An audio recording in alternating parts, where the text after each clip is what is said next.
Out coming at you with another random car show. This time I'm at the 2021 Nsra Street Rod Nationals. And let me tell you something, folks. This show is a real hoot. This is one of the most grandiose car shows in the world. It normally attracts over 10,000 cars. These cars can be any make, model, as long as they're over 30 years old. So come with me as we check out the fun. I'm down here in Louisville, Kentucky at the Kentucky State Fairgrounds where this event takes place Thursday through Sunday.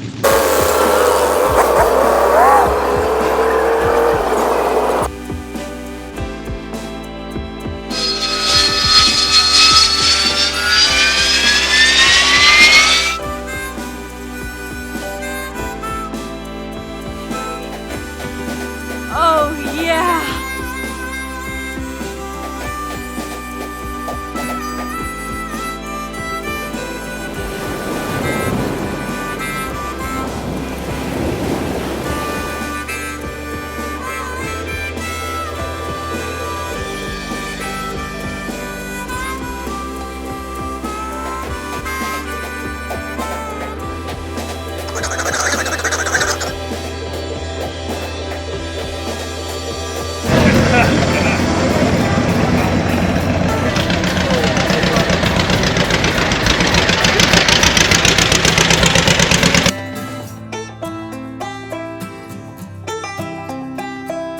So I'm out here standing next to a very rare, very obscure omaggio, as you can see here.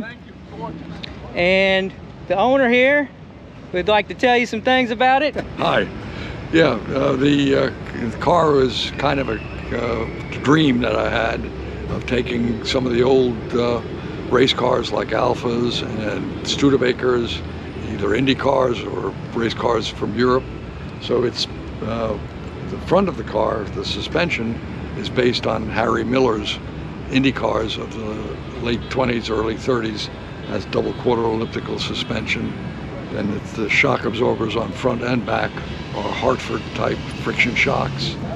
The engine is a 3.8 double overhead cam Jag, running it through a Tremec 5-speed to an Alfa rear end. The brakes on the back are Alfa Romeo. The brakes on the front mimic the Alfa Romeo drums, typical of that period, but they're actually hiding disc brakes in the front. We built the car from the frame up. The body panels are primarily aluminum. The trunk lid is a hood off of a 1941 Studebaker, reshaped to fit. Small details, a lot of machining work. You won't find any new fasteners. Everything that's on the car mimics what was being built back at that time period. Now your mechanic mentioned to me something about the front end was a Pontiac. The front grille was a 1929 Pontiac. Again, it was narrowed, shortened, and then split after 32. A lot of grills were starting to lean back a bit, so we just wanted to give it that kind of a slope because we thought that was more appropriate for this kind of a car. Very cool. And this is a one-off custom built car. And so how many hours did you say went into this car? Beside myself, I did machining work with my buddy Bob. He did the fabrication work, and he worked probably like 30 hours a week, 2.5 years, together with his son sometime, and with my participation. And what kind of reactions do you get when people see this car? They want to know what it is. Do they throw out any guesses?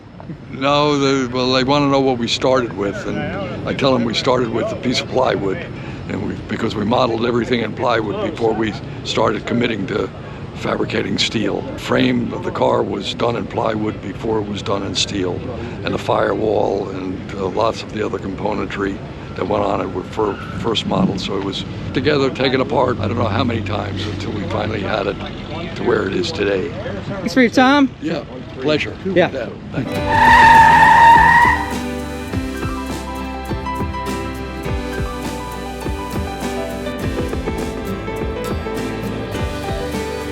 Oh yeah. Wow. I bet that's something.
Oh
That's original.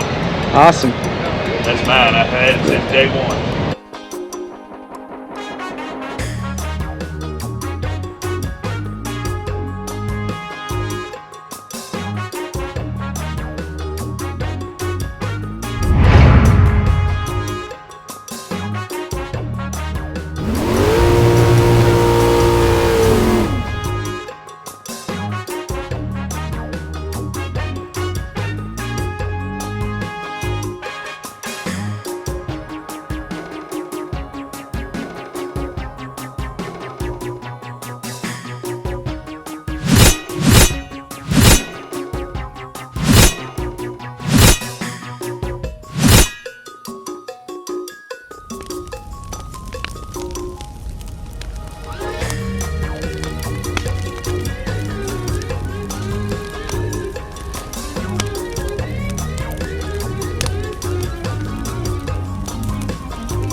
I'm here standing with this really cool Corvair, and I gotta ask the owner, the engine used to be in the rear. Why is it in the front? Economics. It runs better in the front.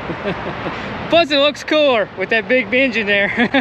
A lot more powerful than the original, right? Oh, just by a few hundred horse, that's all, you know. But they had these set up where you could do them so many different ways. You could put a motor in the rear, you could put a motor in the middle, you could put a motor in the front.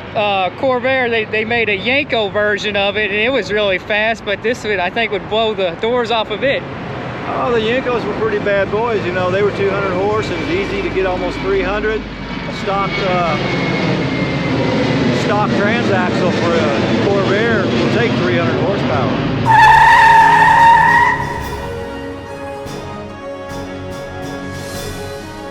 Oh yeah!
So if you never want to miss another random car video, remember, ring that bell.